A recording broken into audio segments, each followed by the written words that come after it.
Hi everybody, I'm Samantha Barker, and this presentation will give you a glimpse into my personal history with ASL, or American Sign Language.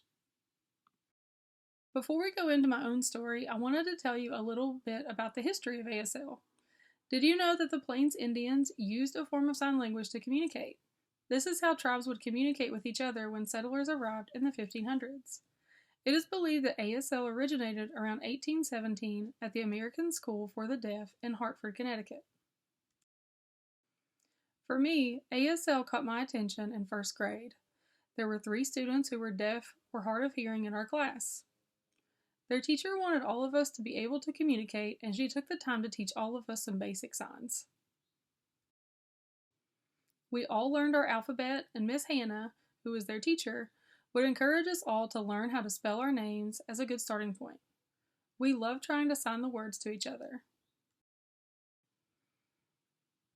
Once we learned our alphabet, she would teach us signs like this that we could practice.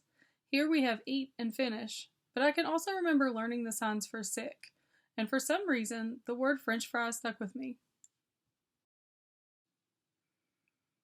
I also recall learning our colors during our lesson and using them as we all practiced signing to each other in class. Learning our numbers in ASL was just as important as learning our letters. I remember trying to teach my little sister all the new signs I was learning so that we could communicate in a secret language at home. My memories of practicing ASL with Melissa take place at lunch in our elementary school cafeteria. I can remember emptying our trays and asking her in ASL if she had a good day. I do not know if I was doing it correctly or if my facial expressions conveyed that I was asking a question, but I was trying. This is probably how I looked during my attempt at a conversation in a new language. A little confused. Regardless of how awkward it may have come out, Melissa was always so patient with me, and one day she gifted me with a stuffed rabbit that I still have to this day. Now we're going to fast forward a few decades to a building that looks strangely similar to this one. In 2018, my daughter was in 3rd grade and I chose ASL as part of her homeschool curriculum. Through a homeschool group on Facebook, I found a beginner's class at a community center. We would meet once a week for 2 hours. The class was small, but they were a tight-knit group by the end of the session. The instructor had married into the deaf community and was fluent in ASL. Years after this, we would become foster parents to a boy that would take an interest in ASL on his own because of a movie he watched. The world had changed a lot in that time, so we enrolled him in an online class instead of an in-person class for beginners, and he soaked up new signs like a sponge.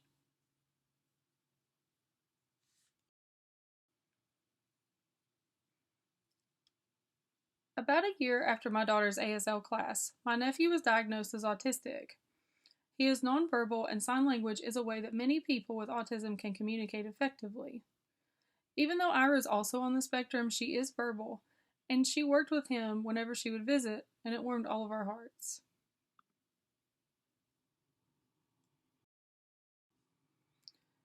My wife brought this to my attention. She told me that she felt that ASL would be the most practical language to learn when she was in college.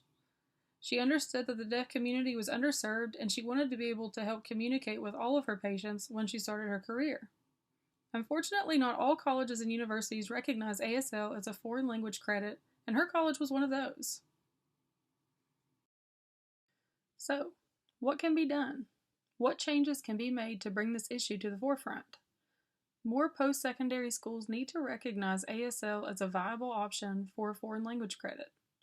I hope that after watching this presentation, you agree that more should be done to broaden foreign language curriculum so that more people can serve the deaf community.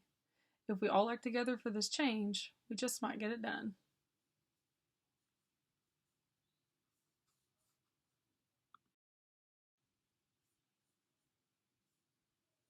Before we go, I wanted to share some interesting facts about ASL. Did you know that ASL borrows heavily from French Sign Language? And that incorrect grammar in ASL translates into a foreign accent? Also, American Sign Language differs depending on the age, gender, culture, and region where it is used. much in the same way that the English dialect varies.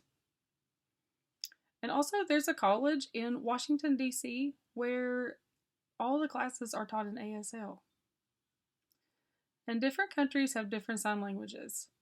Sign language developed naturally from interactions between people and was influenced by their age, gender, culture, and more. There are about 6,000 different sign languages around the world.